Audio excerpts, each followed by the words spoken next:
नमः विष्णुपदाय कृष्णपृष्ठाय भूतले श्रीमते भक्तिवेदान्त स्वामी निति नामिने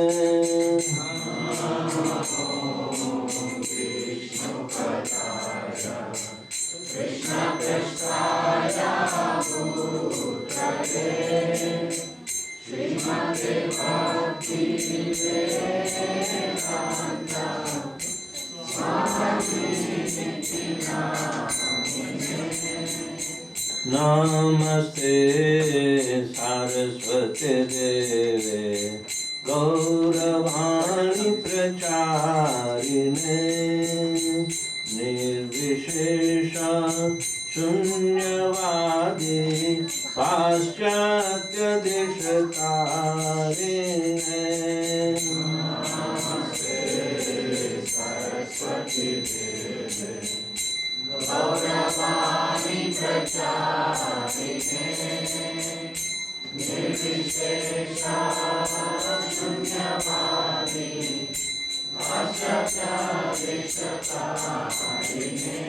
जय श्री कृष्ण चैतन्य प्रभु नित्यानंद श्री अद्वैत गदाधर श्रीवासादि गौर भक्तवृंद।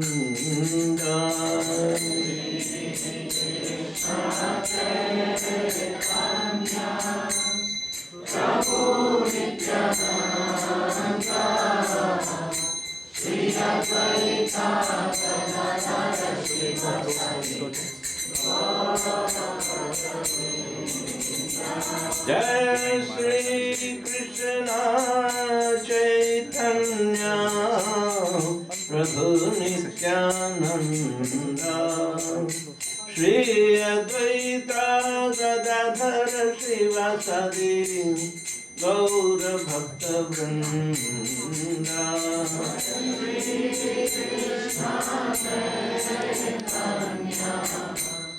प्रभु नित्यानंद श्री अद्वैत गदाधर श्रीवासादि गौर भक्तवृंद। जय श्री कृष्ण चैतन्य प्रभु नित्यानंद श्री अद्वैत गदाधर श्रीवासादि गौर भक्तवृंद।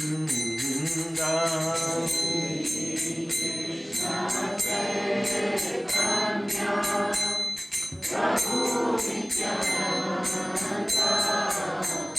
श्री अद्वैत गदाधर श्रीवासादि गौर भक्तवृंद। हरे कृष्णा कृष्ण कृष्ण हरे हरे हरे राम राम राम हरे हरे। हरे कृष्णा कृष्णा कृष्णा हरे हरे हरे राम राम राम हरे हरे। हरे कृष्णा कृष्ण कृष्ण हरे हरे हरे राम राम राम हरे हरे। हरे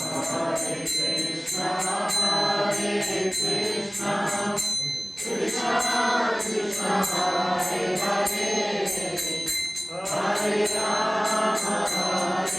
राम राम राम हरे हरे। हरे Krishna Krishna Krishna Hare Hare Hare Ram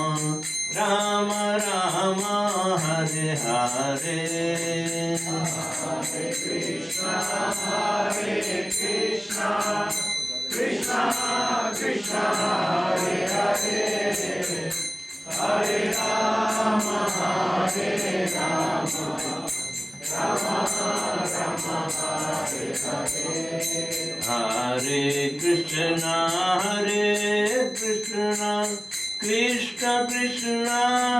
Hare Hare Rama Hare Rama Rama Rama Hare Hare Hare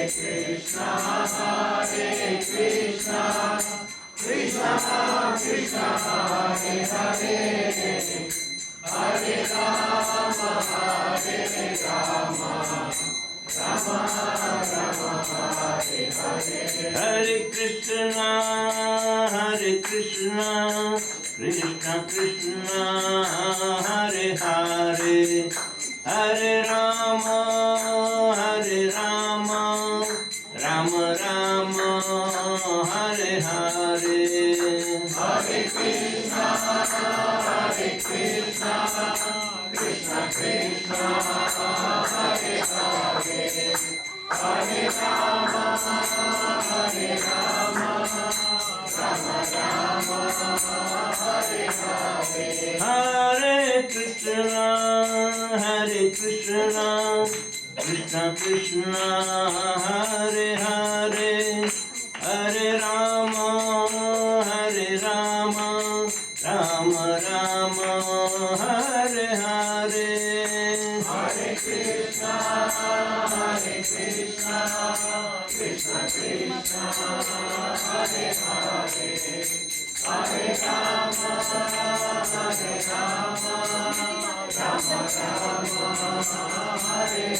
Jaya Jaya Prabhupada Jaya Jaya Prabhupada Jaya Jaya Prabhupada Jaya Jaya Prabhupada Nitai Gaura Hari Bol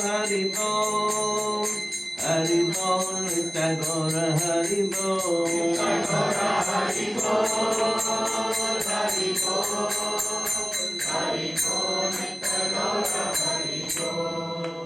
Jai Om Shabad Paramahamsa Prabhupada Stottar Sata Shishimat Divine Grace of Bhaktivedanta Bhaktivedanta Swami Jagat Prabhupada Ki ISKCON Bibli Founder-Acharya Jagat Prabhupada Ki Jai Om Shabad Paramahamsa Prabhupada Stottar Sata Shishimat Divine Grace of Bhaktivedanta Maharaj Prabhupada Ki Jai Ananta Koti Vaishnava Vrinda Ki Jai Namacharya Shri Haridas Thakur Ki Jai प्रेम से कहो श्री कृष्ण चैतन्य प्रभु नित्यानंद श्री अद्वैत गदाधर शिवासादि गौर भक्तवृंद की जय श्री श्री राधा कृष्ण गोप गोपीनाथ श्याम कुंड राधा कुंड गिरि गोवर्धन की जय ब्रज वृंदावन धाम की जय नवदीप मायपुर धाम की जय जगन्नाथपुरी धाम की जय गंगा माई की जय जमुना माई की जय भक्ति देवी की जय तुलसी महारानी की जय समावित भक्त वृंद की जय निताय गौर Premanand all glories to assembled devotees all glories to assembled devotees all glories to assembled devotees glories to Shri Shri Guru and Shri Om Ajnanatimirandhasya Jnananjanashlakaya Chakshurmilitanyen Tasmai Shri Guruve Namaha Shri Chaitanya Manobhishtam Sthapitam Jena Bhutale Swayam Rupakadavahyam Dadati Swapadantikam Vandeham Shri Guru Shri Jutapad-kamalam Shri Gurun Vaishnavanscha Shri Rupam Sagrajatam Sahagana Raghunatham Vitantam Sajivam Sadvaitam Savadhutam Parijana Saitam Krishna Chaitanya Devam Shri Radha Krishna Padan Sahagana Lalita Shri Vishakhanvitanscha He Krishna Karuna Sindhu Dinabandhu Jagatpate Gopesha Gopika Kanta Radha Kanta Namastute Tapta Kanchana Gaurangi Radhe Vrindavaneshwari Vrishabhanusate Devi Pranamami Shri Hari Priye Vancha Kalpatarubhyascha Kripa Sindhubhya Evacha Patitanam Pavanebhyo Vaishnavebhyo Namo Namaha Nama Om Vishnupadaya Krishna Shithaya Bhutale Srimate Bhaktivedanta Swami Niti Namine Namaste Saraswati Deve Gauravani Pracharine Nirvishesha Shunyavadi Paschatya Desatarine Jai Shri Krishna Chaitanya Prabhu Nityananda Shri Advaita Gadadhar Srivasadi Gaur Bhaktivinoda Hare Krishna Krishna Krishna Hare Hare Hare Ram Rama Rama Hare Hare.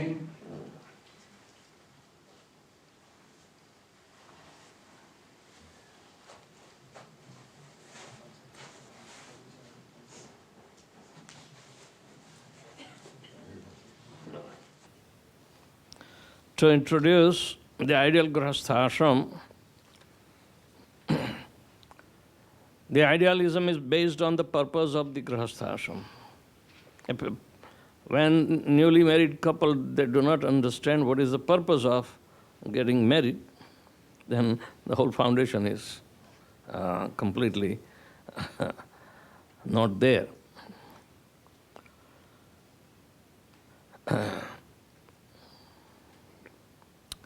In 1969, Giriraj Maharaj is responding to what Srila Prabhupada's mood and mission about getting boys and girls getting married is there. It's been revealed that at that time everybody was new to Krishna consciousness and they all depended on Srila Prabhupada, to give instructions personally. So even for some trivial matters, they do not know the Vedic style of the family life. And they were totally dependent upon Srila Prabhupada's instructions. Whatever he would tell, they are ready to do it. But at the same time, sometimes they have questions, then they would ask. So, one of the lady devotee, Balai Devi Dasi, had recently got married and wasn't sure what her relationship with her husband should be. She asked Srila Prabhupada and he replied, just as the right hand has a relationship with the left hand, through the body, so you have a relationship with your husband through Krishna, with Krishna in the center. There is the right hand and there is the left hand. But what connects them is the body. In this example, the right and left hands are husband and wife, and the body is Krishna. We have to change our consciousness, Prabhupada told us, and put Krishna at the center. That, he said, would make all the difference. When our false ego is at the center, we have so many problems. But when Krishna is at the center, our relationship becomes harmonious. So, this was Srila Prabhupada's very clear-cut but simple, answer to establish the relationship between husband and wife. Otherwise, it's a male role and female role. But being a husband and being a wife denotes something more of the relationships.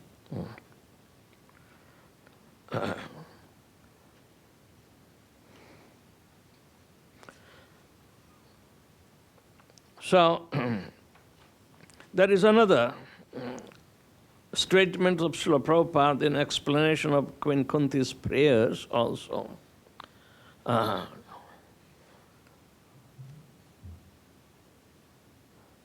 She prays to Lord Krishna, Atha Vishvesha Vishvatman Vishvamurta Swakeshu me Snehapasham Mama Chindi Dradam Pandushu Vishnushu.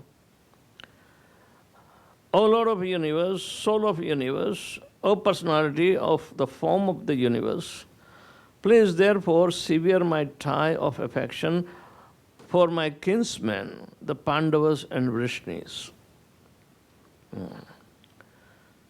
Tvai me ananya vishaya matir madhupate sakrit ratim udvahatad adha gangesh vaugham udvanti. O Lord Madhu, O Lord of Madhu, as the Ganges ever flow towards the sea without hindrance, let my attraction be constantly drawn unto you without being diverted to anyone else. So,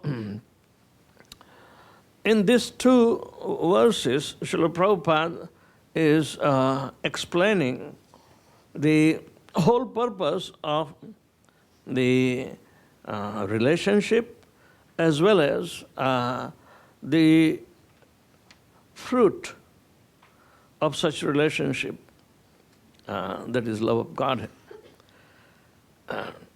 In his purport, Srila Prabhupada makes a very interesting point. He says that Kunti's family members were devotees of Lord Krishna. Her paternal family members, the Vrishnis, were devotees. Her sons, the Pandavas, were devotees. And the affection for devotee is not outside the pale of Krishna consciousness, of the pure devotional service. So when Kunti prays, please sever my ties of affection for my kinsman, she means that she wants the affection based on bodily to be cut. Her affection for the Pandavas and the Vrishni is not out of the range of devotional service, because the service of the Lord and the service of the devotees are identical. Sometimes service to the devotee is more valuable than service to the Lord. But here the affection of Kunti Devi for the Pandavas and Vrishnis was due to the family relations. This tie of affection in terms of material relationship is a relation of Maya. Because the relation of the body or the mind are due to the influence of external energy.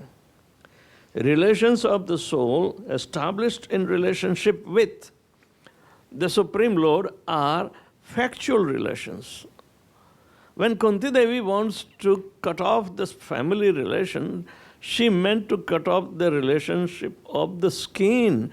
The skin relationship is the cause of material bondage, but the relationship of the soul is the cause of freedom.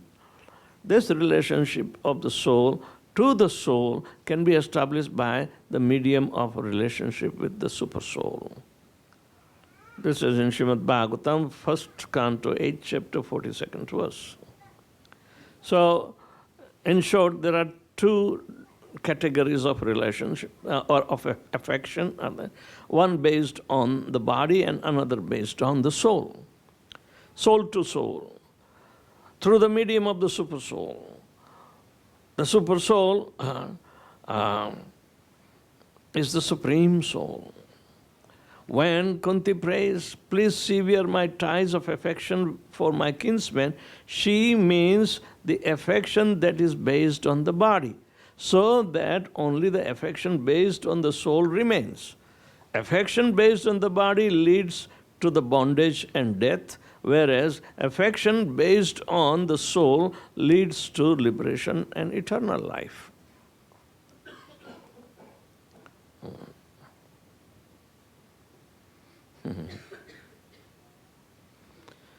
So, we do not have to give up our family relationships, but we want to purify them.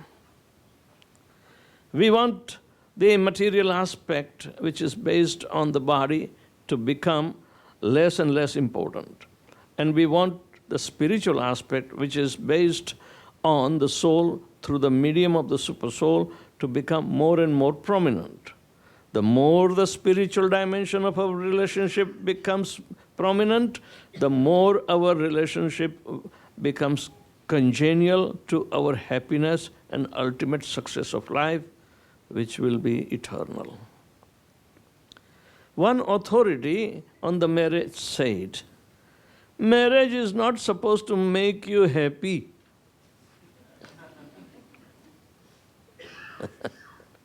What a blunt statement. It is supposed to make you married, and once you are safely and totally married, you have a structure of security and support from which you can find your own happiness.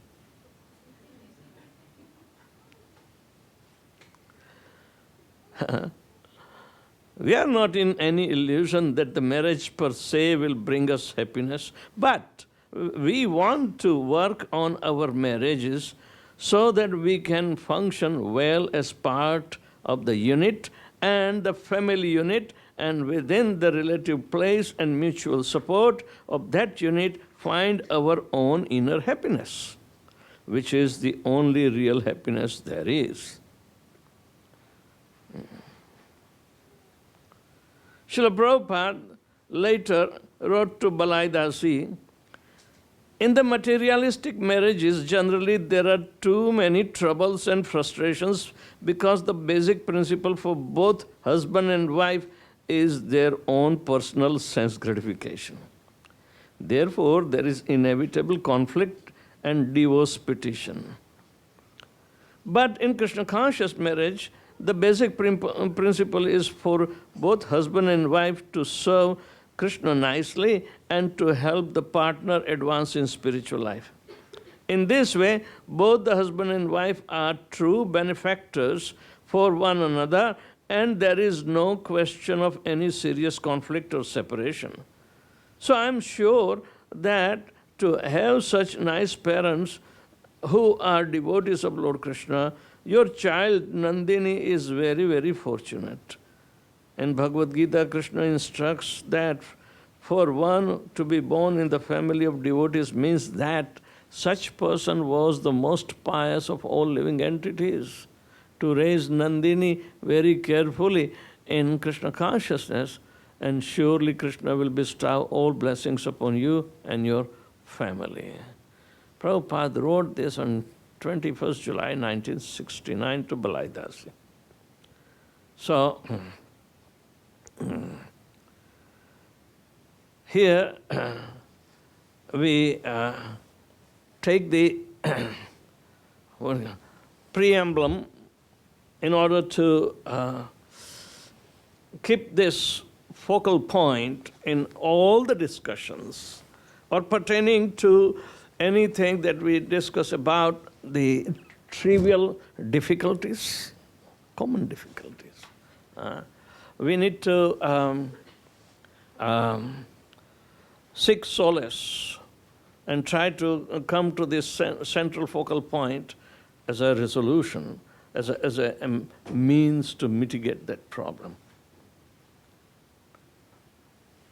So here, the North American Grihastha Vision team came up with a brainstorming and scrutinizing these needs of ideal family life according to time, place, and circumstances, but without compromising with the teachings of Srimad Bhagavatam, where Srila Prabhupada explicitly expresses that I think there are more than 7 points to be taken into consideration, where in 7th canto, 14th chapter, ideal Grihastha is described, and the vision team of Northern America came up as a service to the community of the devotees, 12 principles to be discussed, which are very essential to sustain an ideal family life. So everybody can get a guideline and start patching up, making up. It's like a putty to be filled in where the cracks are. So,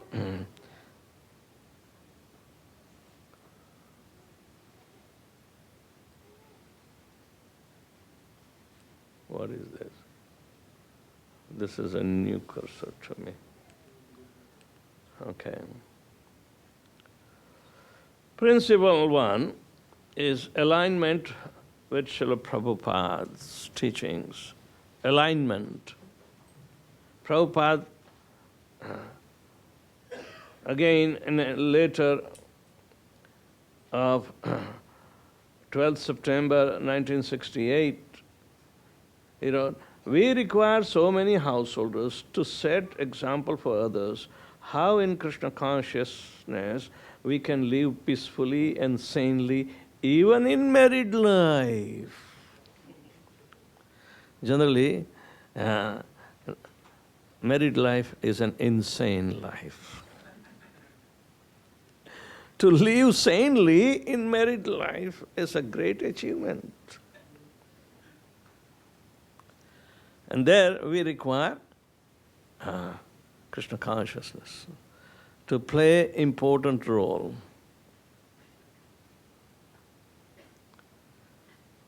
So, it says Krishna conscious family life is consistent with teachings and examples of Srila Prabhupada's and must be applied with consideration of time, place and circumstances. And one should take into account the local culture, without compromising Srila Prabhupada's teachings, understandings and principles and the values underpinning them. So, the added factor is culture. All right? Now, culture doesn't mean Gujarati culture or Western culture or no. That culture is simply based on language, means communication. But otherwise, maybe little difference in food habits, right? They say those who were living on the coast of Arabian Sea, they are all fish eaters. And Konkani Brahmanas, Smartha Brahmanas, Saraswat Brahmanas, they were all meat eaters. Even Brahmanas. Anyway, if we take Krishna consciousness into account, we will ignore all this. Right? So, the ultimate and right question is the very first instruction that Yudhishthira Maharaj is asking in first verse of that 14th chapter. He said, he inquired from Narad Muni, "O my Lord, O great sage, kindly explain how we who are staying at home without knowledge of goal of life may also easily attain liberation according to the instructions of the Vedas." So most of the householders, they must be entangled in something else rather than inquiring into the Vedic studies. So when a sadhu comes, then they jump on him and ask. They don't ask how should they become, ideal in Grihastha. Rather, they want the sadhus to interfere in their problems and resolve it. Without knowing or establishing the fundamental principles upon which the sadhu has learned through the Shastra, no, they want him to give the resolution. And do you think they are going to agree? No. But Yudhishthira Maharaj is asking according to the instructions of the Vedas. Therefore, we need an authority to come in. What is the honest source of resolution? Your personal experience is not. Honest means very, very bona fide. And that is only as the Shastra, the ultimate. He says that there are many purificatory processes for advancement of human society to spiritual life. Marriage ceremony, for example, is one of the sacrifices. The Lord says that any sacrifice which is meant for human welfare should never be given up. Marriage ceremony is meant to regulate the human mind to become peaceful for spiritual advancement. First become peaceful. Then you will have a clear-cut target to achieve. Those who are not peaceful, it means they are on crash management course. Every day, in and out, crash management in their household life.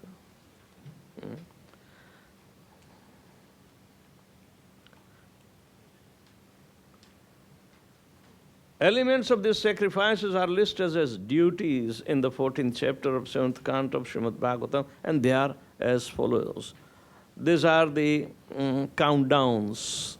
We have been given the cardinal principles in Srimad Bhagavatam as an answer to the question, offer the results of their work to the Supreme Lord Vasudeva instead of trying to enjoy the results of their work themselves. Means remove the animosity or enmity with Lord Himself, that we came as an enjoyer. Give up that notion that you are not the enjoyer.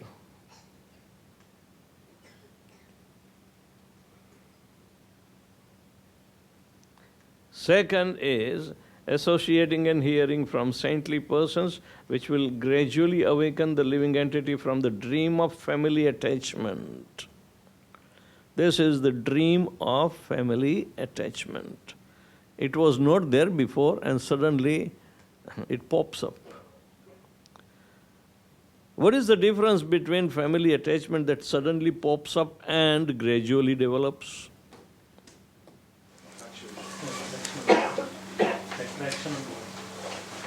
No, but according to the time, it's very insignificant.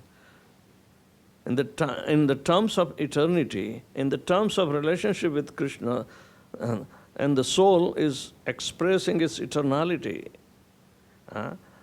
this temporary built-up of a relationship which has a beginning, sustained for some time and then dissolved, it is a very insignificant event.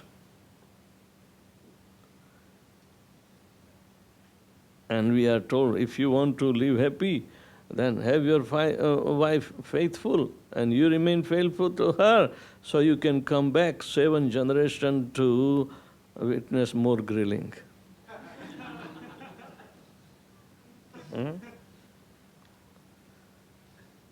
Do you think Kali Yuga is there for devotees to endure 7 lifetime? Won't they learn anything from one?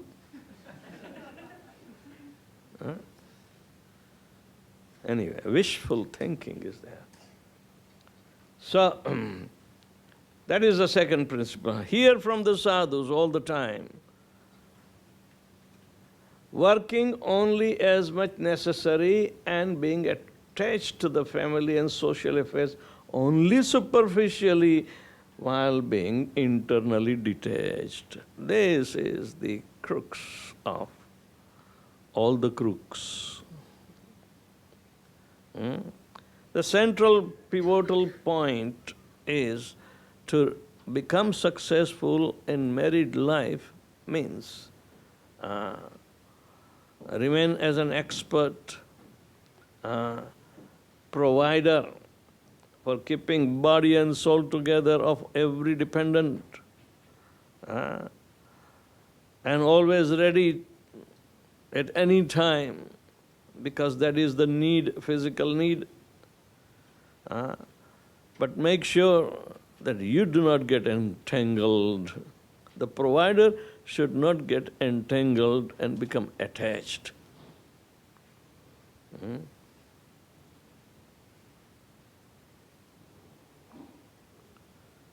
If the provider becomes attached, then what happens? He will not be able to execute that duty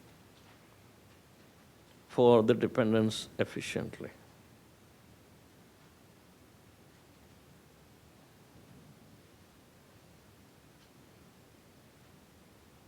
Is there any objection?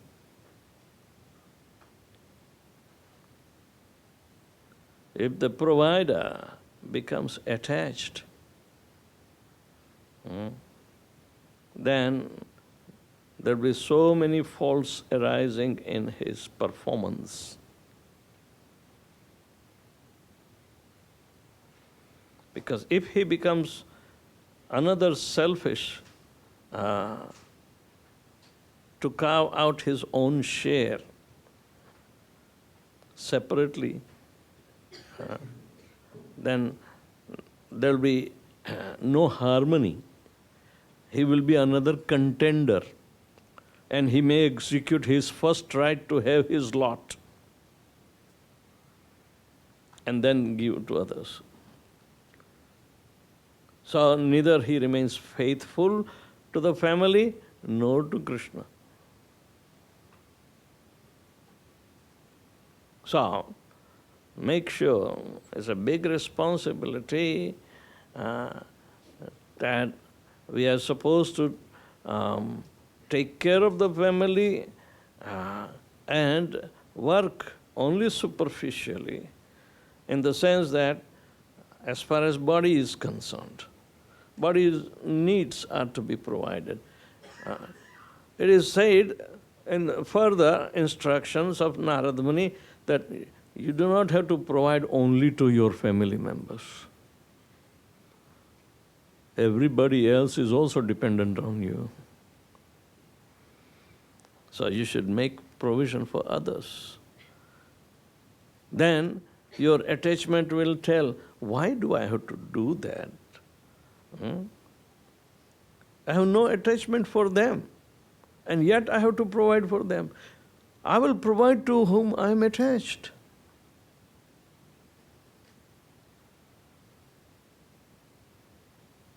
But the instruction is other way around.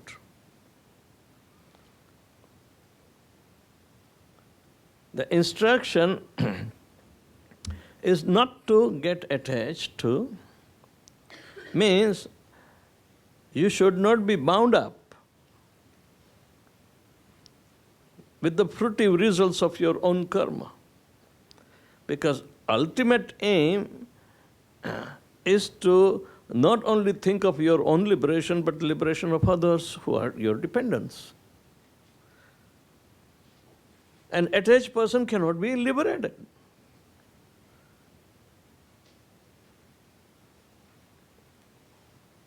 How he has to liberate, the technique is given right away. That before the attachment sets in, remain detached. Once the attachment sets in, it is difficult to take it out. Can you understand? Isn't it startling?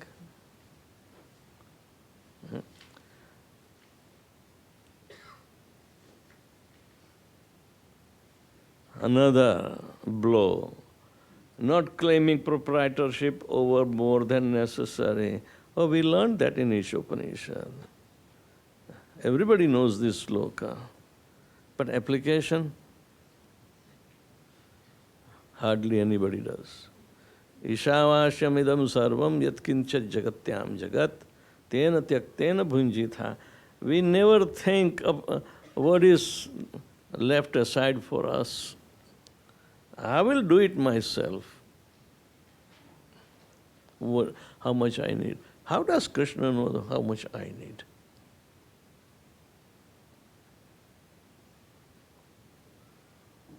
We challenge the authority of Krishna.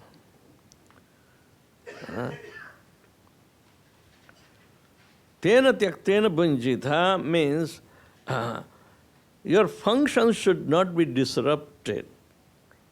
So you take as much necessary to keep the functionality of the soul and body together. Over and above, you will slow down because of the burden of attachment. Burden of attachment makes us slow down. Person who is attached it will be difficult for him to make progress in spiritual life.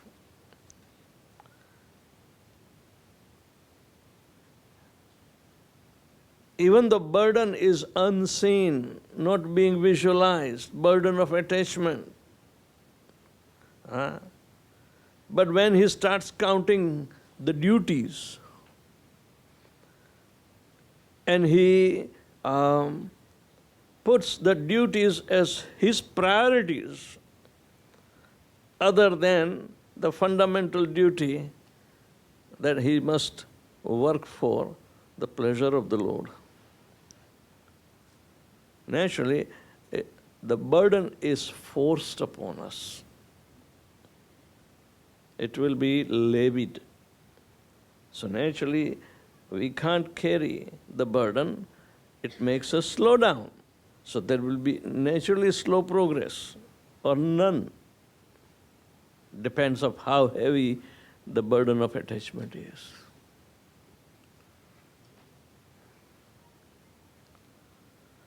Treating all living entities like one owns children. Oh my God, I had 2 children, that's good enough. And now Bhagavatam says, everyone is my children. This is not fair. Why me?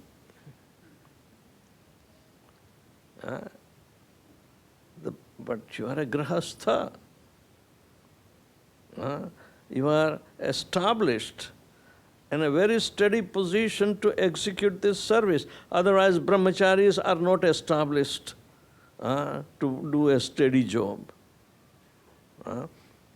Vanaprastha are de-establishing themselves to go to forest and cut off the ties. Sannyasis are already kicked out.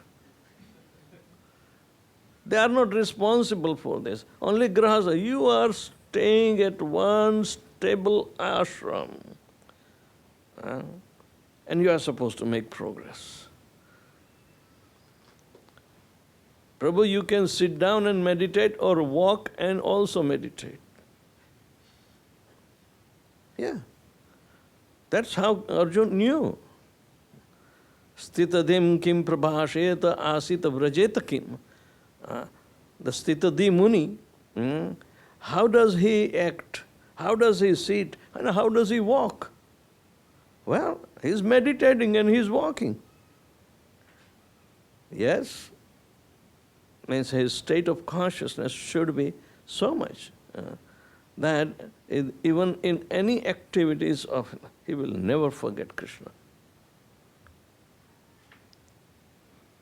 So, you are stable in Grihastha ashram. So, it must be very disciplined. Your mind must be disciplined. Your desires must be disciplined.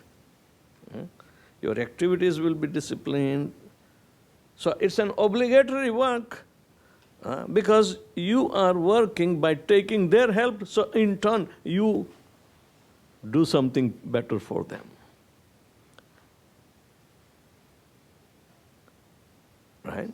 In this ashram, generally people work with a lot of more of passion and ignorance. Passion and ignorance. Passion makes us hyperactive. But the passion is not satisfied, so it turns into wrath.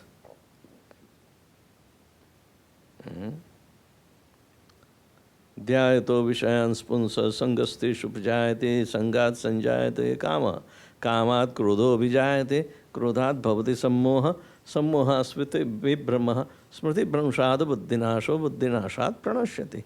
So, mode of passion, when not satisfied, it is going to turn into wrath. And wrath is all-devouring enemy.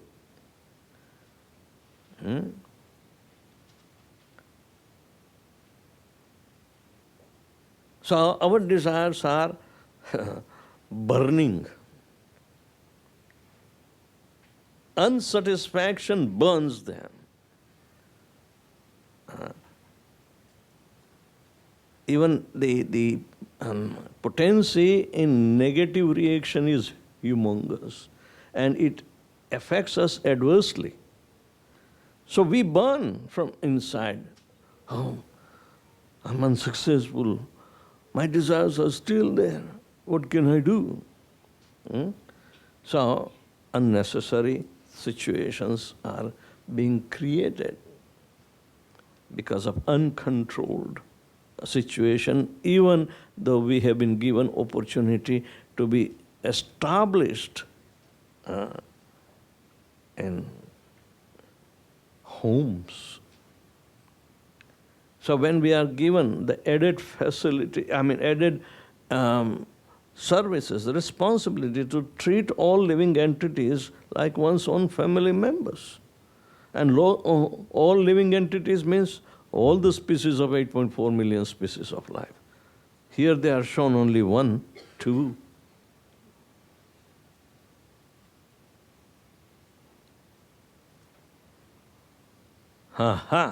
There is another taboo coming up. Now we are talking of the wives. One's wife should be fully engaged in receiving guests and caring for other all living entities, and the attraction for her body should be renounced. Oh my God, she is also supposed to become detached to something. Man is supposed to become detached with the results of his work. And women should remain detached for the attraction of her body. While serving others, not when serving the husband. She is allowed there. All right?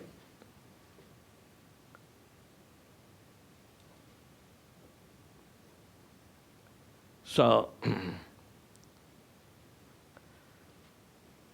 Prabhupada explains the situation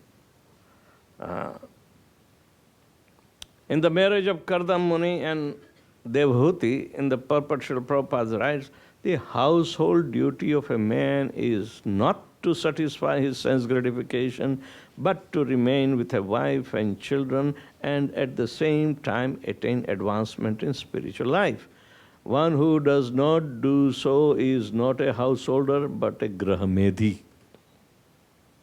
So he puts these two words, grihastha and grahamedhi. Both are opposite to each other as far as the attachment is concerned. The two words are used in Sanskrit literature. One is grihastha and other is grahamedhi. The difference between grahamedhi and grihastha is that grihastha is also an ashram or the spiritual order. But if one simply satisfies his senses as householder, then he is a grahamedhi. Plain and simple. So we have to mark how much percent grahamedhi life are living and how much percent, grihastha life are we living. For a grahamedhi to accept wife means to satisfy the senses. But for a grihastha, a qualified with an assistant in every respect of advancement in spiritual activities.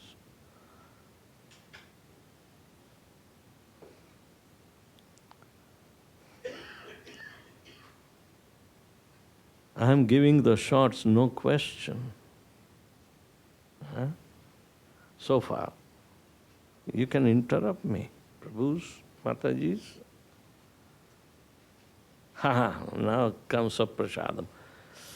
Eat only prasadam first offered to the Supreme Personality of Godhead.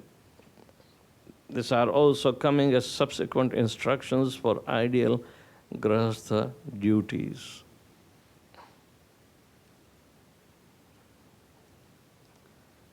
Okay, everybody should write down this part at least, because it is coming in 14th verse of this particular chapter as instruction from the Lord directly. Spend his money in 5 activities. And you can question. Worshipping the Supreme Personality of Godhead you can spend receiving Vaishnavas and saintly persons, distributing prasad to general public and all living entities, offering prasad to his forefathers, and offering prasad to his own self, means all family members. Isn't it food for life is ideal occupation for Grihasthas?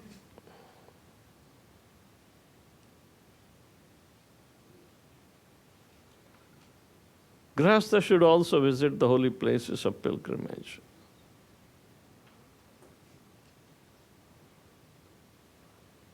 Essentiality of renunciation as early as practical. But the government wants you to work hard for them. So your retirement age is increasing from 55, now it is 75 in America. Here it is 70.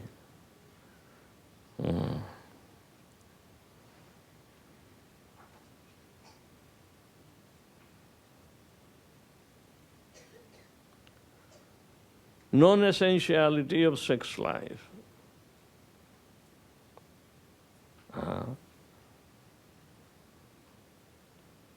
Even the Prajapatis like Kashyap Muni, he had a wife called Diti, and she would not know the rules and regulations and would compel her husband to beget children at a wrong time.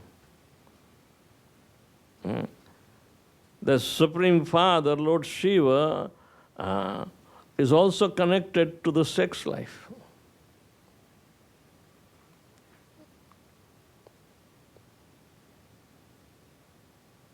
Not the Ayappa way, but the Sadasiva. You know, Sadasiva is the status of Lord Shiva, which is spiritual in nature, and it is situated on the other side of Virja river that divides material and spiritual spheres. But Durga Devi has a residence on the other side. Lord Shiva expands himself, Sadasiva expands himself to Gunavatar form and becomes husband of Durga Devi. He is the incarnation of Lord Vishnu who wants to indulge with the mode of ignorance and control it. If he uses Mahashankarshan mantra to chant on beads to control the mode of ignorance, naturally he leads us. It's said in Vishnu Sahasranam that if anyone chants the glories of the Supreme Personality of Godhead, Lord Krishna, with 1,000 names at Shivalaya, Lord Shiva makes sure that he will get residence in Vrindavan. That is the Mahatmya. Because Lord Shiva knows his position. His original rupa was Shankarshan, and when came in contact with the mode of ignorance, he became transformed into Shankar. This situation is not reversible. All right? It's an irrevocable fact. It will not be revoked. Lord Vishnu himself also wants personally, without transforming, to control the mode of goodness. So, he is not affected by the three modes, but Brahma and Shiva does get affected by the material modes. So, their subsequent creation is there. as Gunavataras, it is very easy for mode of pure goodness to handle goodness. No problem. But we do not know that there is any mode of pure passion or pure ignorance. No, they are lower modes and they are completely degrading in effect. Only hopeful, or we should rest on mode of goodness to achieve anything, physically, materially.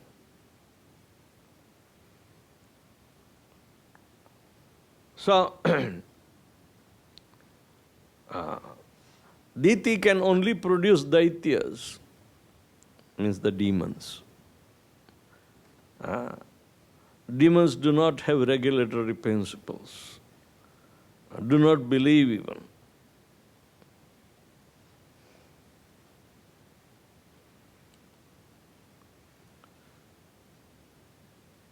Then there are duties of Grihastha, chaste wife, to render service and be favorable to her husband and his friends and relatives.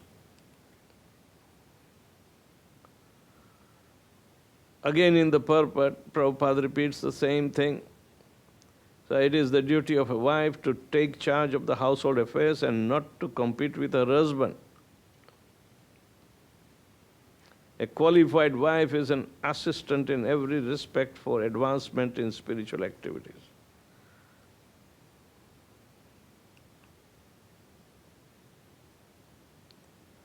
She should follow her husband's vows. Woman is not trained up now to become a chaste wife. That is the defect of civilization. Formerly, women was trained up to only to remain faithful to to her husband. That's all. That is the only training required. And you don't need a school for that.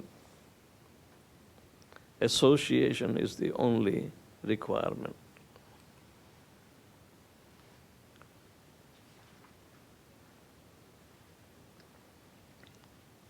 Srila Prabhupada in a room conversation in Los Angeles says, Nari Rupam Pativrataha.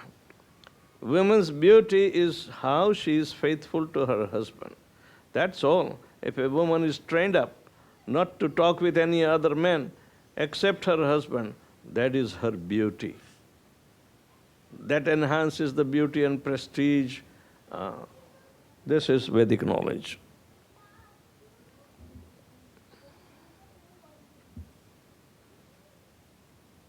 Oh, we heard so many times, but it doesn't inspire us. Can anybody say that?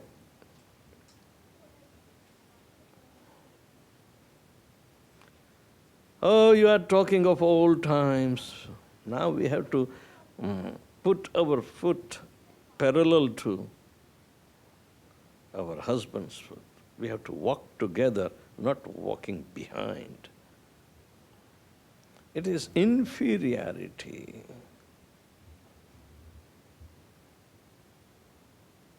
Otherwise you make men's superiority and complex psyche.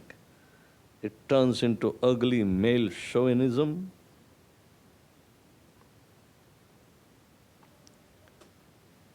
But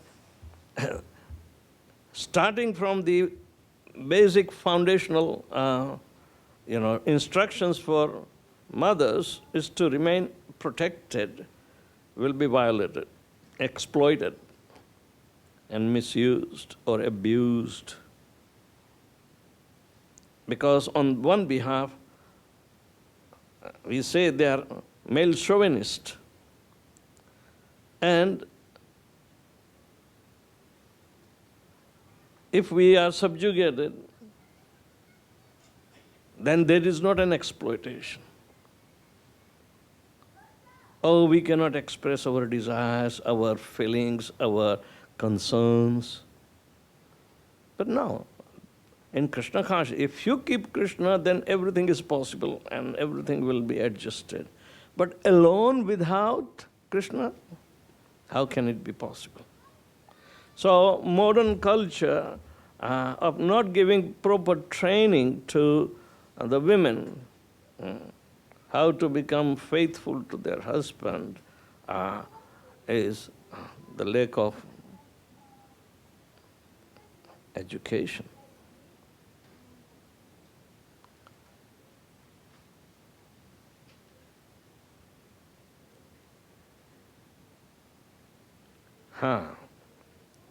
Remain happy.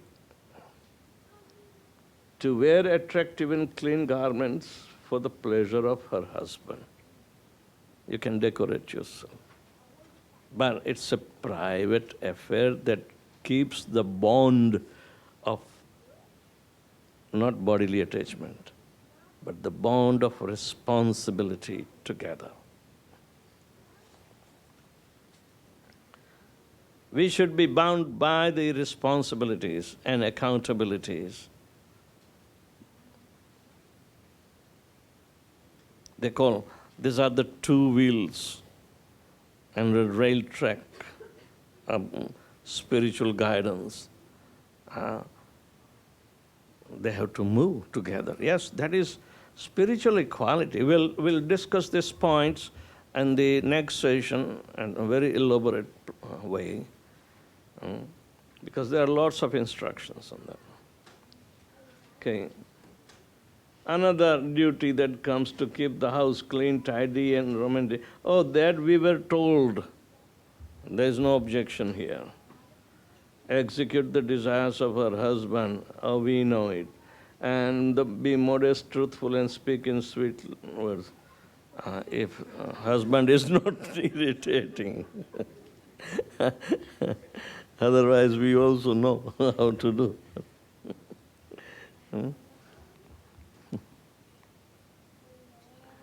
Well, we reserve the right? When it should be applied and when it should not be applied. Well, if everybody plays politics, why can't we?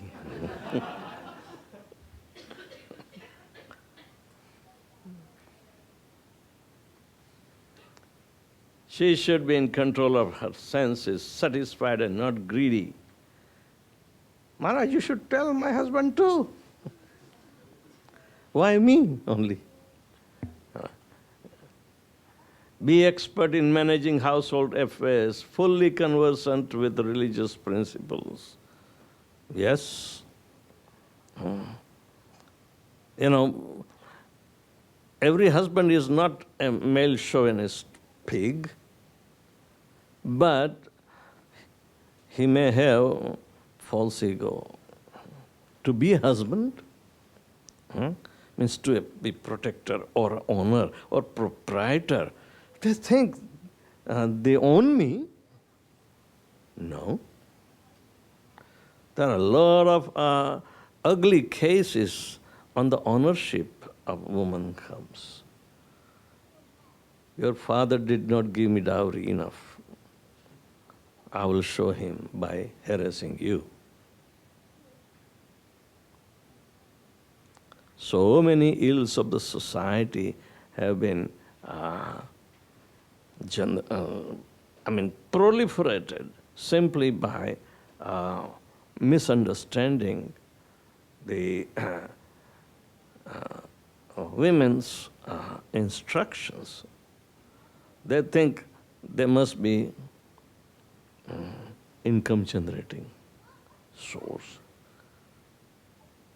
No. They are not supposed to be income generating source. Then why did she got educated? They will say. Well, in case of her emergencies, she can use it. But artificially, she should not be pumping up, money or funneling money for the sake of greediness.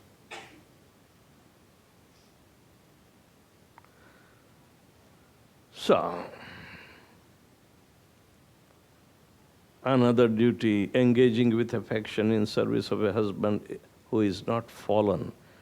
Here is the catch. this is a very positive weapon in the hands of women. Better remain straight. Okay. Thus she will surely return home back to Godhead with her devotee husband. Be aware.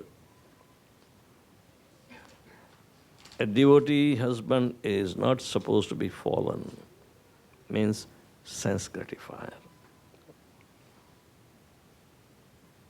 So, the chastity and other aspects will be also understood, that what does it mean to follow the husband? Ultimate aim is of her liberation also.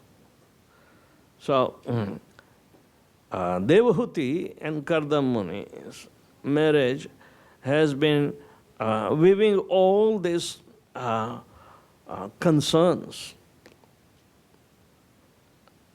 about the individual duties, responsibilities, and their placement in the society. Overall, women are given more duties than men. If you try to see in the terms of occupation of hourly duties,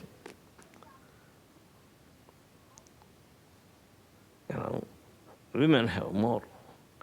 But women have risk-free duties if they fall. And the man is risking everything.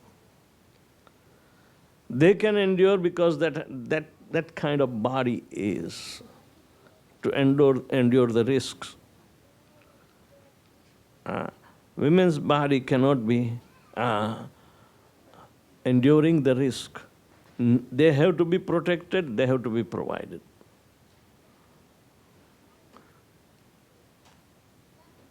Okay.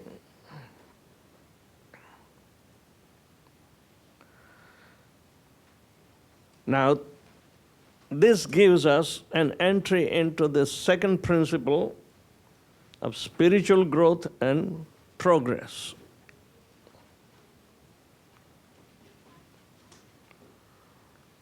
Family life as well as the home life itself should be an ashram of spiritual culture. And second, personal growth and character formation are integral to the spiritual development. So are we making tangible progress? If we are duty bound in our conditional position, in constitutional position we are servants of Krishna.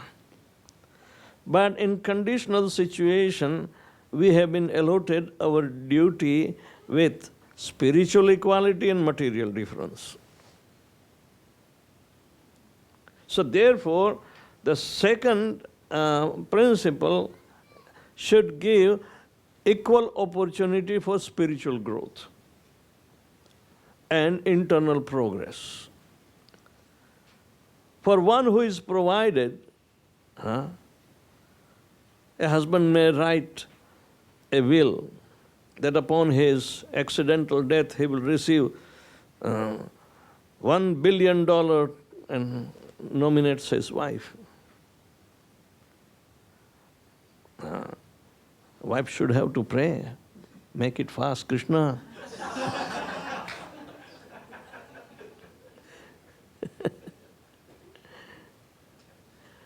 You bet it is.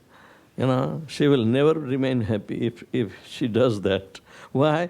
Because everybody will be after her money and will take away her sleep.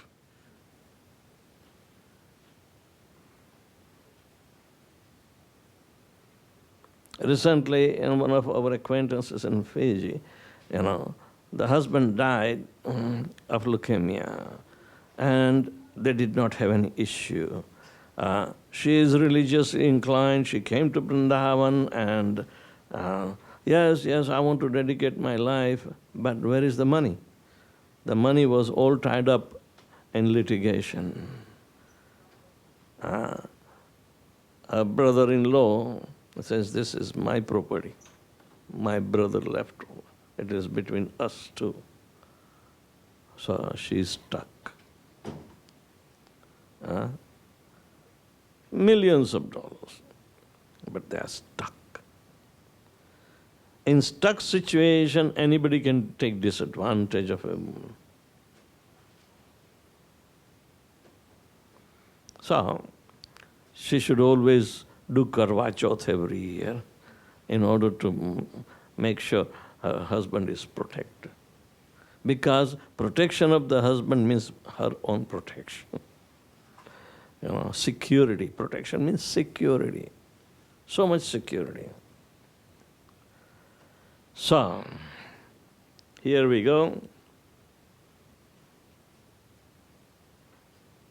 Character formation. Srila Prabhupada wrote a letter to Sudevi on 15th September 1972. Marriage between husband and wife means that the husband must forever be responsible for the wife's well-being and protection in all cases. Therefore, he must take full responsibility for you the rest of his life. And you also must agree to serve him under all circumstances and assist him in every way so that he may make advancement in Krishna consciousness. A wife is not a burden to drag him down in Krishna consciousness. Rather, she should be encouraging, because her Krishna consciousness will also depend upon her husband's advancing Krishna consciousness. So therefore, to become an assistant, and a healthy assistant, not throw up like a burden on his shoulder.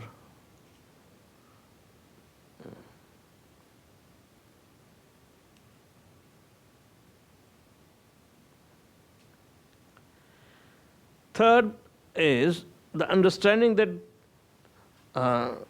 though Vaishnava theology values ultimate renunciation, such renunciation has to be internal and mature. Otherwise, it is inappropriate and may be dangerous to both individual and society. Artificially, one should not make dejection or renouncing everything and try to invite poverty upon him. No, that's a false notion. Oh, you have become devotee. Now our family members are imposing that.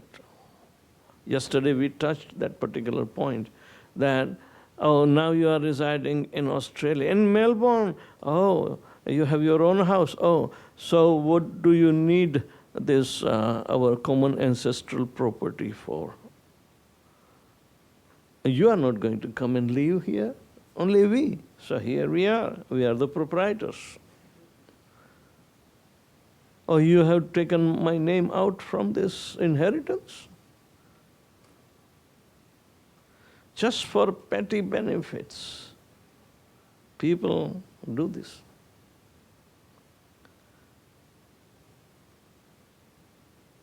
They have faith that he is not going to help us. Even though he helps such a person,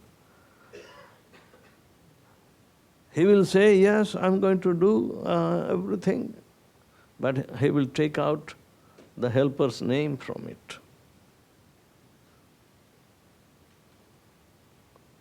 He will take out the name, usurp the property. Family members do this.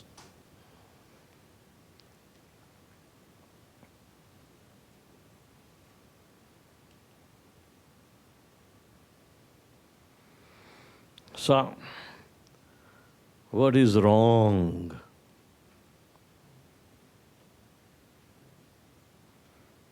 This is the $64,000 question. You must appreciate this analogy Jad Bharat is giving in Srimad Bhagavatam 5th canto. why we cannot easily achieve the state of mature Krishna consciousness, why we are facing the same material obstacles over and over again. So, this verse he is speaking as an instruction to King Rahugan. Chalana kvachita kantaka sarkarangre nagara rukshur vimana ivaste pade pade bhyantara vahani adritaha kautumbikaha krudhyati vai sajanaya. The translation, sometimes the merchant in the foreigns wants to climb the hills and mountains, but due to insufficient footwear, his feet are pricked by small stones, fragments, and by thorns on the mountain. Being pricked by them, he becomes very aggrieved. Sometimes a person who is very attached to his family becomes overwhelmed with the hunger, and due to his miserable condition, he sometimes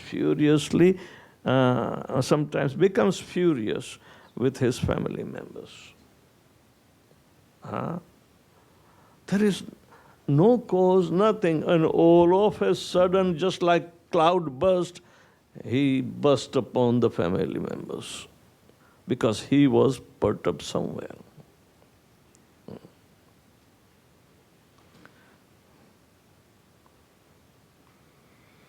My grandmother used to tell me, your father was an angry person, you know. He would come with a quarrel with somebody outside and then he will chastise your mother at home. For what? He says, yeah,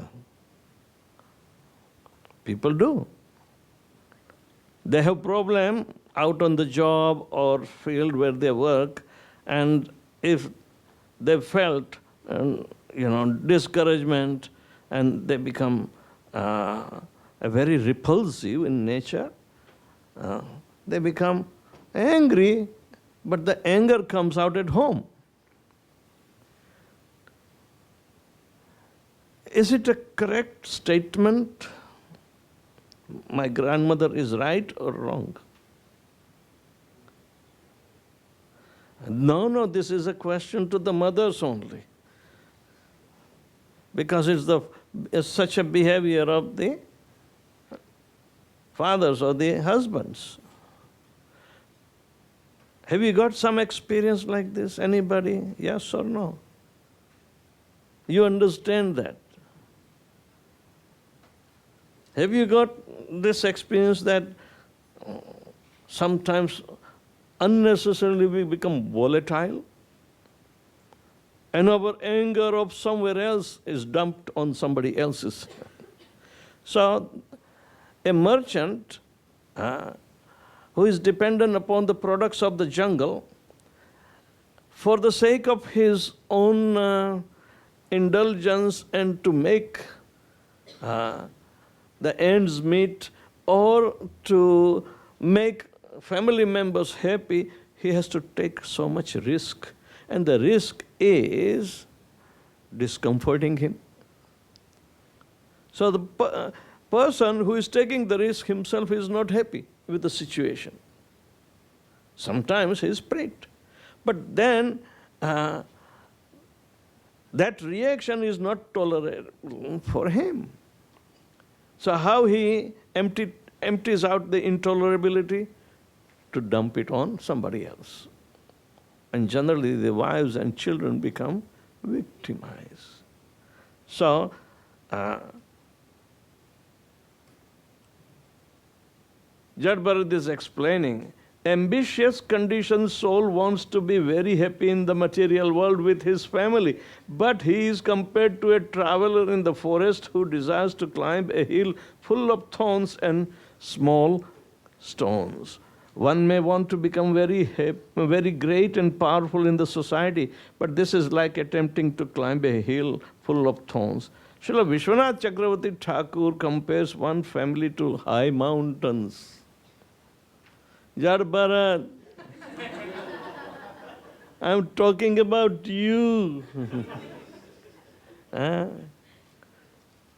No, I'm talking of Bhagavatam Jad Bharat who is instructing to Kim Ram. You just popped up and right at the time. Prabhu.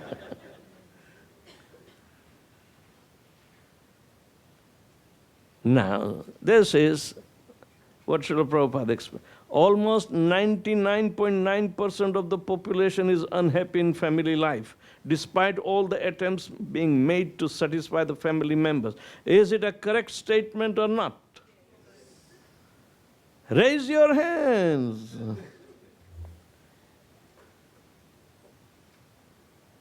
Come on, how come there are no... I want to count the numbers.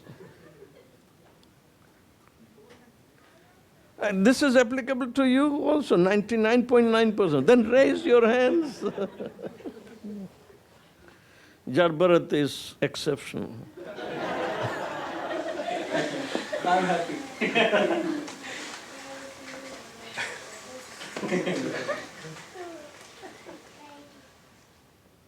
There are many cases of divorce, and out of dissatisfaction, the children leave protection of their parents. When one's mind is disturbed in so many ways, he satisfies himself by becoming angry with his poor wife and children. The wife and children are naturally dependent on the father, but the father, being unable to maintain the family properly, becomes mentally distressed and therefore chastises the family members unnecessarily. Pass the buck. How come I am distressed and you are happy?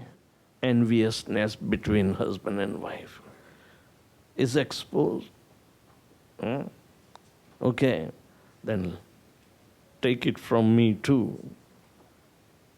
So I will make you equal. I'll impose a distress upon you, that both will be equal partners. Being disgusted with the family life, one separates from the family by divorce or some other means. If one has to separate, why not separate willingly? Systematic separation is better than forced separation.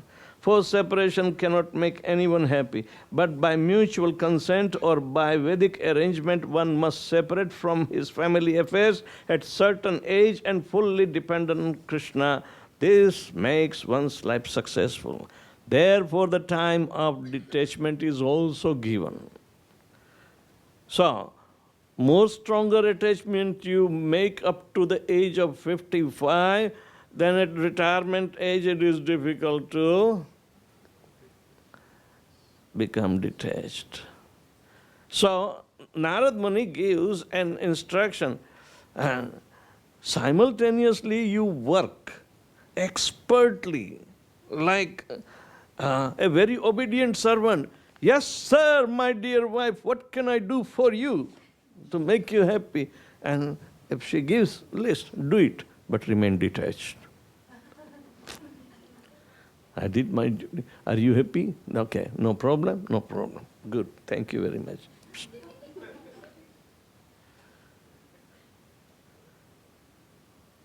If sometimes she is not happy, well, I made you happy the other day. Can you compensate? That's a struggle then, right? So in this way,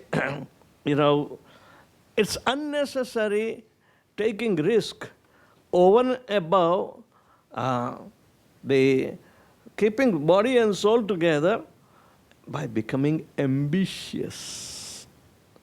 I want to create my own empire, and I will see I'm the king of all I survey. It's enviousness of Krishna. So Srimad Bhagavatam 12th canto describes these symptoms of age of Kali. Even Jad Bharat will agree to this. He will say it's not happy situation. Maharaj, right? Men and women will live together merely because of superficial attraction, and success in business will depend on deceit. Womanliness and manliness will be judged according to one's expertise in sex, and a man will be known as a Brahman just by wearing a thread. Marriage will be arranged simply by verbal agreement. A person will think he is fit to appear in public if he has merely taken a bath. He who can maintain a family will regard as an expert man, and principles of religion will be observed only for the sake of reputation, not for progress. Okay. So, yeah, we will stop here and we'll take your questions. Yes, bro. In the beginning, you mentioned that the mode of passion and ignorance are degrading. But while in the work situation, the passion is required, and sometimes we need to expand work or do the work more passionately than what we may want to. Yes. Because of the situation of the demand of the work. Mm. Now, while trying to expand the work with the given knowledge of Krishna consciousness, are we, as a devotee, are we trying to use the more of passion, or are we trying to dovetail the energy into Krishna consciousness? It's a very good question. Listen carefully. So, can more of passion be utilized in Krishna the service of Lord Krishna? To expand whatever why not? There it will not be mode of passion. If anything connected to Krishna, it is a transcendental mode. For the sake of service to Lord Krishna. Yam krodha kama pranaya sahajadi bhiti vatsalya moha guru gaurava sevya bhavai sanchintyam tadrisham tanuma purete govindamadi purusham tamaham bhajami. Kama, krodha, everything can be utilized in service of Krishna, but appropriately under the expert guidance of the Guru. So, those who are desirous of working through passionate mode, it means they are called karmasangi. They are attached to the activities, right? Krishna says in Bhagavad Gita also, na buddhi bedam janedad jnanam karma sangina. Never create a confusion in the mind of those who are karma sangis. Right? Rather, joshayet sarva karmani mukta sangam samacharet. The spiritual master and expert, because he is the mukta sangi, he is not attached. So, he shows by personal example how to dovetail the product of the passion into service of Krishna.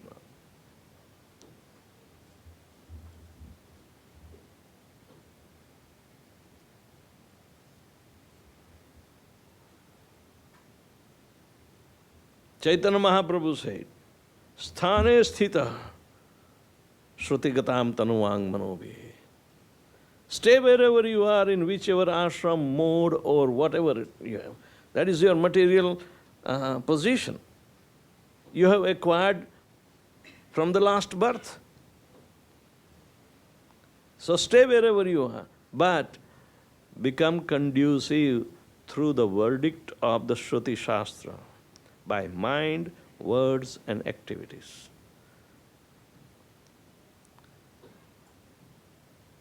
It should not be only on activity, and in mind and words Krishna is absent. Employ all your... Brahma is the incarnation of mode of Rajoguna. And how much passionate work he has to offer. Do you know? But he uses that mode in service of Krishna and help creation. Creation is only due to mode of passion. Creation is possible only due to the mode of passion. But Krishna, as Mahavishnu, is beyond the three modes of material nature. But he nonetheless comes as first Purusha avatar, enjoyer. Passionate nature wants to enjoy, isn't it? But funny thing is that everything, according to our body, is not conducive to the enjoyment. It's not conducive. And Krishna advises in Bhagavad Gita, as well as the frailty of the human being to enjoy is also misguided. Krishna says, Yahi sansparshaja bhoga dukkhayana evate adyantavanta kaunte nate ramate shubudha. The intelligent do not dwell in the sources of miseries. And we think they are the source of pleasure. Sansparshaja bhoga. Bhoga means enjoying. But the one which come in contact with our senses, that we want to enjoy. But they are the very breeding ground of misery. How? Our senses are cheated. The constitution of our senses, why it is material, still when the spiritual consciousness is flowing in them and conveyed to the knowledge acquiring senses.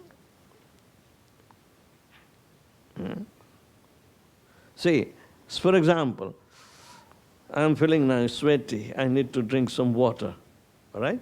But I feel hot water will not be good for me, so cold water is there.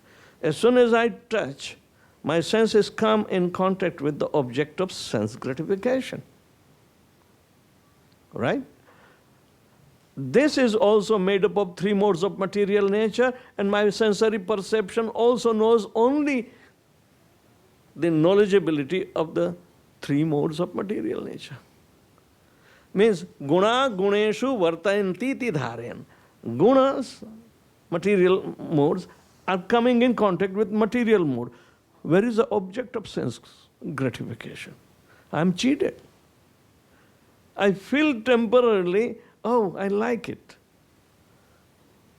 But you will never be satisfied. Rather, keep on drinking cold water. And as soon as you come out, you will start sneezing. Because outside is cold. Means what happened to your experience, which is temporary, unstable. You can't become a steady enjoyer even in this life. Can you? No, because we are false enjoyers. We are trying to enjoy in imitation of God. That is the first and foremost mistake that we did. It's called falling from the grace. Ichha dvesha samuthena dvanda mohena bharata sarva bhutani sammoham sarge anti parantapa. And we think we are enjoyer. We think we are happy. In Punjab, in Ludhiana especially, I have 4 or 5 kids named Happy.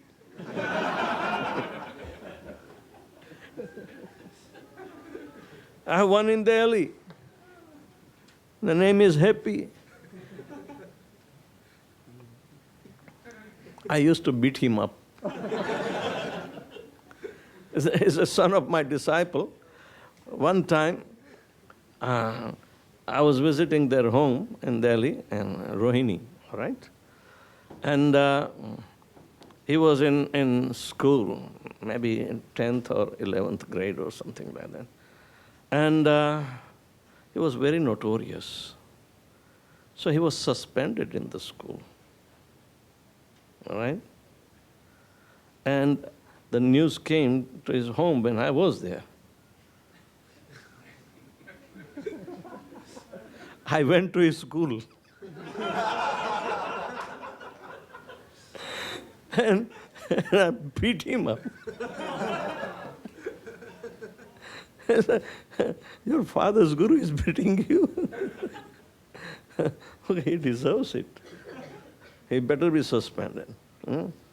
Then instead of coming to his rescue, I did other way around.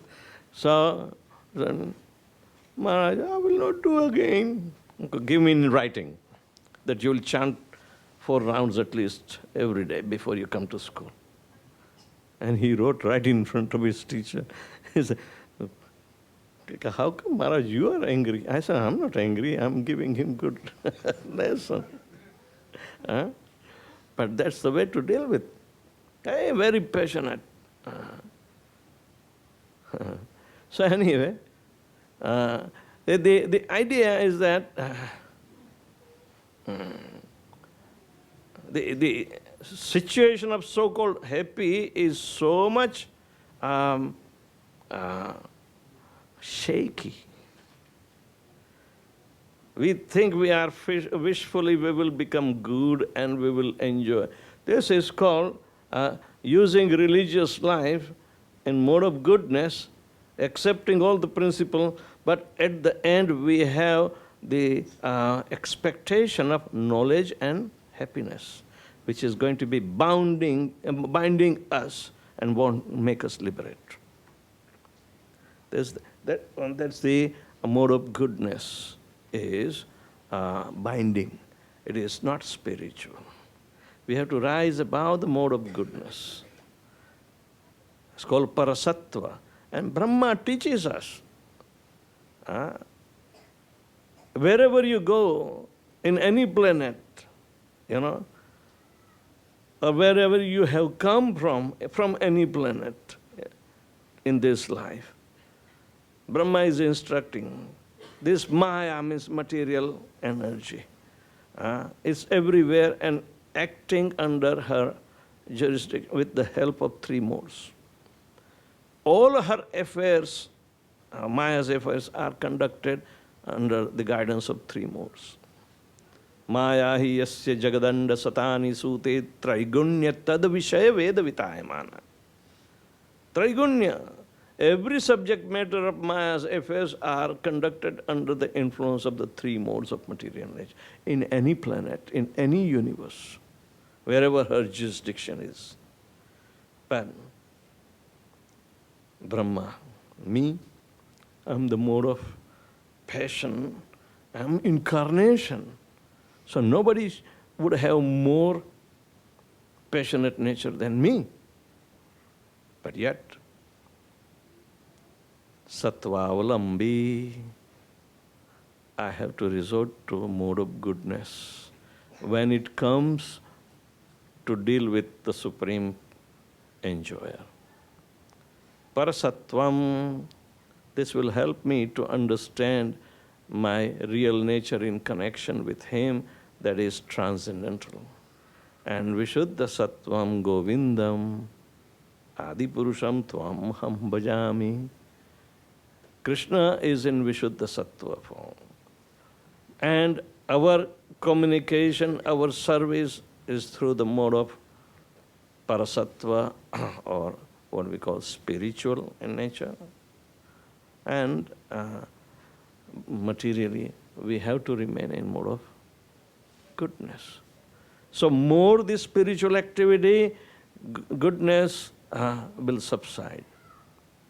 Otherwise, if we are in mode of passion and ignorance, don't worry. Chant Hare Krishna, the mode of Parasattva will be available to it, and it will make the mode of passion and ignorance, which is epitomized by the Kama and Lobha, they will subside. And emergence of mode of goodness will come when they subside. Tada rajastamo bhava kama lobhadayascha cheta etarvana viddam sthitam sattve prasidati. When you have mode of goodness, you will have a pleasant attitude. it doesn't mean you are happy. Oh, you feel happy, but wait a minute. Don't go overboard. Don't be conformed with that, because it's not going to be permanent. It will be cheating. Material modes are real cheaters. We are being played in Maya's hand through these three modes. So therefore, chanting Hare Krishna and following all the Vaishnava etiquette principles, will sustain our spirituality, and we'll be able to make a tangible progress. So, as I said, any sense perception which is giving me a temporary pleasure, but it is ever changing under Krishna's direction. So Krishna says, Tantitikshva Bharata. Matra sparshastu kaunteya sitoshna sukha dukkhada agama upayina anityam tam stitikshva Bharata. Because these sense perceptions are anityam. They are cheating experience. It cheats the senses. And therefore you can't hold it for some little longer time even. It will change. Then where will you go? You will chase after it?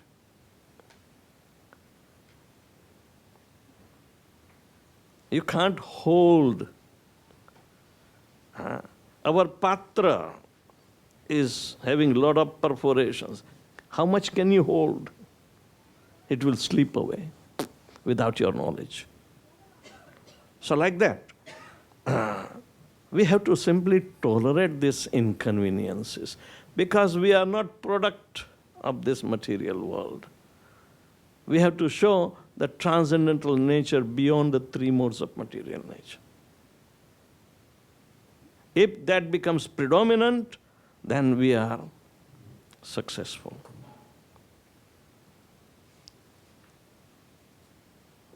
So the aim is through exposure of the reality, which is nothing but fantasy. That is, reality should be eternal, not temporary. The definition of reality means eternal. What fun is there in temporary reality? Everybody will be kicked out from anywhere, and because opposing elements are there which will sometime become predominant. We just read, sometimes mode of goodness becomes predominant and subsides the mode of passion and ignorance. But as far as man is concerned, he is the very, very peculiar product of ninth creation of Lord Brahma. And that has been declared. By definition or description, when Maitreya Muni is describing this particular human race, Nara, as the ninth creation of Brahma, the 10th is demigods and demons, okay? The first 8 is simple organisms to quadruped animals, and they are all abiding the natural laws, do not violate Prakriti's laws, all right? And number 9 is going to violate. Number 10, they will be competing for the supremacy of the material nature. Man cannot become supreme, but nonetheless he has all the each there. He had an each for Mercedes, remember? Didn't you, Jad Bharat? You had an each for getting a Mercedes Benz? That is what I was going to ask you. You just said that mode of passion could be used in service. Wait a minute. Then it is not fully service. You are simply escaping See, a partial thing is not predominant yet. Maharaj, but when people, general people think that you become a devotee, they don't respect you, they don't consider you to be a. Don't worry. They say you're a failure, then you get hurt. Actually, to complain about it is a failure, not the other one. To become tolerant to it is the victory. This is spiritual life. Why do you want your efforts to be failed by ignoring this principle? Anyway, what I'm saying, that man is very peculiar, and especially Punjabi brain is very, very peculiar. Okay, that will satisfy. Maitreya Muni is telling Vidur, Vidur, listen, number 9th creation is very peculiar. He says, his stomach is upside down. We are known by our stomach. Anybody disagrees? Everybody agrees that we are having very peculiar habits about stomach. Our stomach is hanging. Arvak means hanging. All the animals and up to 8th creation, they were parallel. They were not violating any natural laws. So all the quadrupeds, they have the stomach parallel to the surface of Mother Earth. But this guy stood on 2 legs, so it became perpendicular. It is a hanging stomach. A hanging stomach is not going to satisfy. Do you agree or disagree? So, just for the dissatisfaction of the stomach, isn't it you have to end up working like an ass? Huh? And still, you think by bringing Mercedes-Benz, I'll become more happy. At least you wanted to show your cousin like that, right? Huh?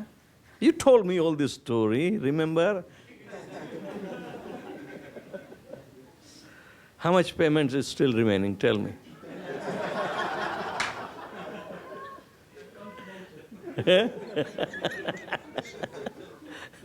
So the idea is, even though you are surrounded by anxieties, but you are comparing, because I have Mercedes-Benz, I have less anxiety than others.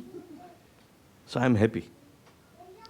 Is this the criteria our happiness is to be counted on the account of how many miseries we have? Dukkhecha sukhamanina. What intelligence do we have? We are calculating our happiness on the strength of how much distress we have. So we acknowledge that distress is a fact and happiness is a fiction. Don't we acknowledge that? Happiness is a fiction.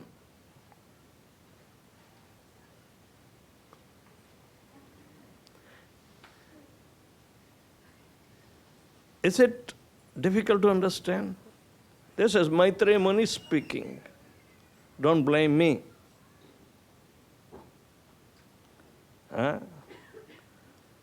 Is happiness really existing?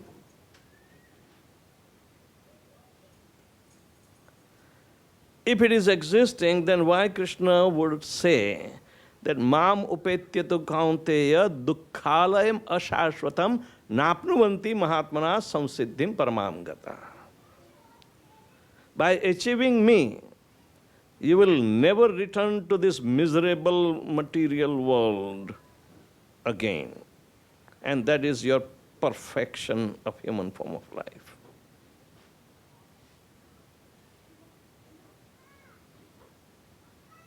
Prabhupada said, if you are a gentleman, this is not a place for you. Start making an effort to get out from here. Isn't it? Mr. Mercedes-Benz. Huh? That is correct. So, our estimation of happiness fails us because it is not true. It cannot be proven because I have the tiger of unhappiness still chasing my tail.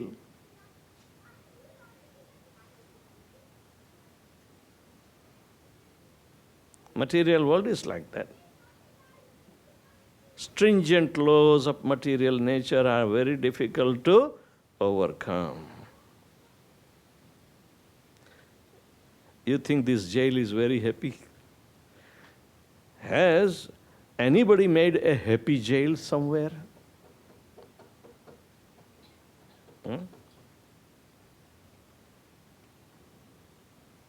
No. So we have to take this lesson as far as our reasoning is concerned.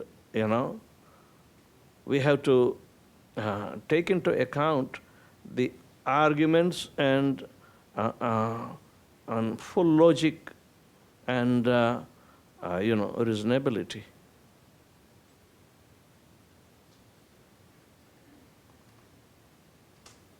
Yes. Maharaj, basically, like, at what stage, you start becoming peaceful all the time, like where you're not perturbed by the material energy or whatever things are happening within the material space. So when does it become like, at what stage? The stage is called... As a goal. Yes, like, the stage is developing the detachment. That will make you happy. That will make you happy.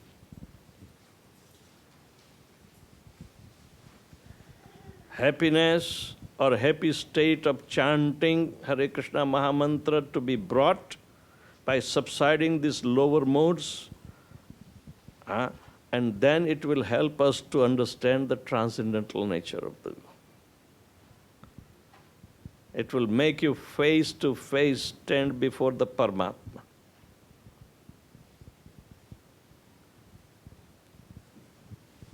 So,